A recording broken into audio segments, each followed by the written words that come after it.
level out there in the scrimmage? It's good. I thought guys came out early, and we worked a lot of special teams, worked some punt and punt return, and then did some individual and scrimmage, and we got 71 plays tonight.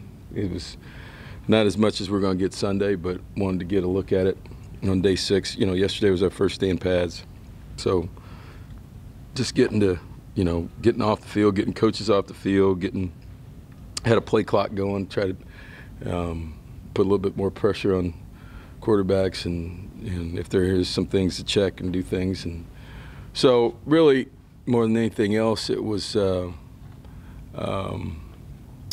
about operation, and getting some of these young guys out there and getting coaches away, making them communicate. Not a lot of penalties in 71 plays. I think we had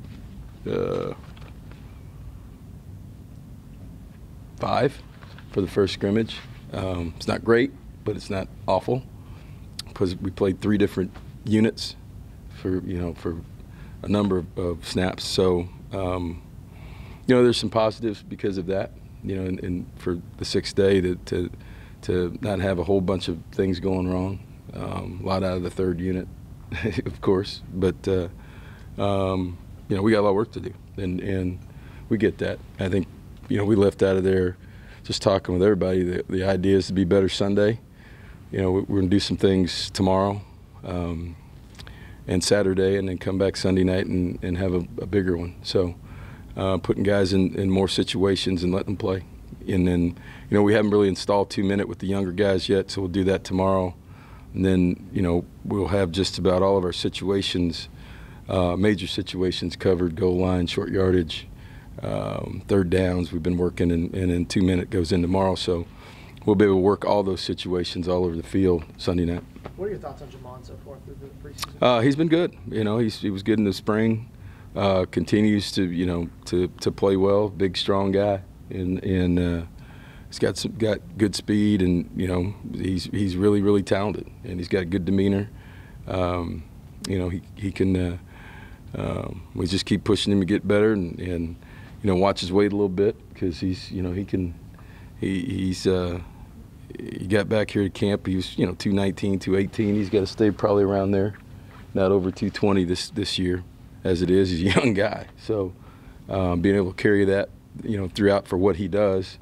But he's been carrying that for a while. He's a strong guy, and he's very talented. Is there a guy you compare him to freshman-wise that he might end up having, or a freshman year he could end up having, compared to guys who've been here? No, not right now. He's different. He's built differently than a lot of guys. He's built like Robert Ferguson, for those who remember him. I know you don't. But that's his build, so if he can have Ferg was here 1 year. I became the coach. That was my luck. I got here, and RC said, "Go see Ferg," and Ferg said, "Hey, I'm turning pro, man." So yeah, big, strong, athletic guy like that. Back in the mid-'80s at Purdue, I imagine y'all were practicing right out in the middle of the heat and everything else, like everybody else. How much has the thinking changed over the decades in terms of? Well, it's not just heat; it's the legislation for everything. When I was a player, there were 3-a-days. You had 2 practices and 7-on-7 at night. And the linemen did other stuff, and then so that wasn't a thought. But also during that time, instead of 15 spring practices, you had 20, 25. The spring was long, and but you also had a lot more scholarships. There were a lot more guys out there too. It was 85. It went from 105, I think, to 95 to 85, something like that. So you had more people. It was just different, but I think, just with everything that's gone on with just scientifically and medically, the things that have risen over the last couple, over the course of the last 20 years, things have changed. They've been legislated, collective bargaining agreement from the NFL. Guys have been able to play those 16 games, and they've cut down camp. But you look at them now, where they got 90 guys on the roster now for the first time. Before they ever had that, and they're going from 90 to 53 instead of just, cutting guys down a little bit. So everything's changed. We put together the schedule this year because of legislation. Coaches are calling coaches. I had a guy call me, he started practice on Monday, and he was calling me on Wednesday. I'm not going to say who it was. And, they're still trying to figure out their practice schedule because of the new rules with as far as walkthroughs, what you can do, when you're live, what tackling is, all those things have been legislated. So, it's changed a lot.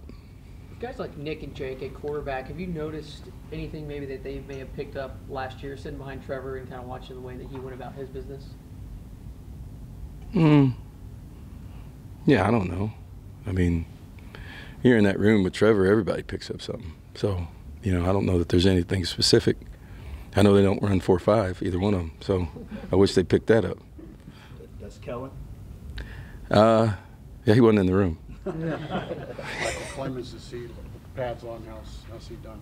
He's a little bit behind, but like I said, at Cisco, there's not a whole lot out there, and then he was scrambling to get eligible, finishing up, getting his AA degree, and then getting eligible, and then getting here, summer 2 would be okay by the old rules because we wouldn't have started practice until now.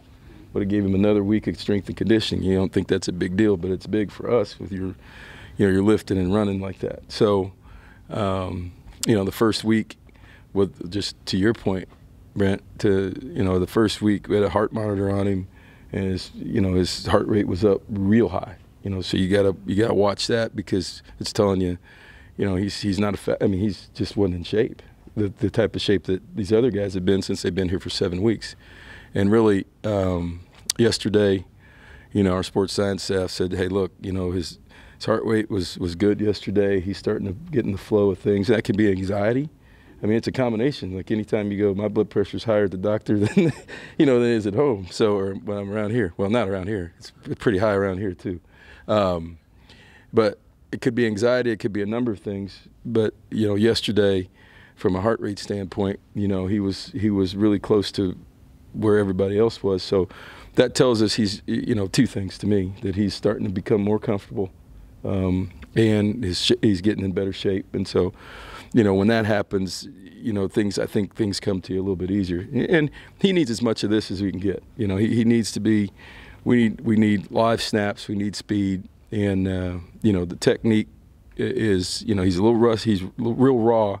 He's never been in 3-point stance. So, he didn't play out of one for the last couple of years, and so we're trying to do both with him, and so it's a little bit awkward, but he's, we got time to get that fixed. I'm glad he's here. Have you continued to be happy at the flip-flop at center? Like you were through the... Yeah, we got to develop a couple centers, we were lucky last year that Eric was able to go the whole time. So, if you can develop a couple guys and then maintain some other positions, really then your backup center, you have 3 centers at that point. Does that make sense? So, yeah, that's a good thing. Priest and Colton practice today. Anything else? Coach, where are you in the process of evaluating quarterbacks and in the process of possibly naming a starter? We'll talk about it again tonight. We evaluate them every day, numerically, and but after that, then there's such thing as playing football too. So there's a field part, there's a statistical part, then there's a moving the team part.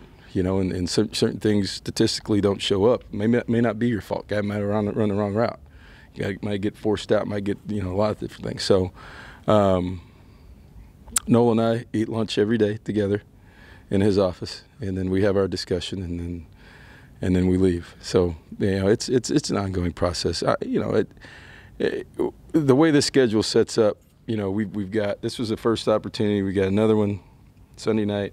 Probably do it again next Thursday, not probably Thursday, and then another opportunity that next Sunday, which is 2 weeks out before the game. And then we're giving players, because of our schedule, instead of Sunday off, we're going Monday off because we play on Sunday.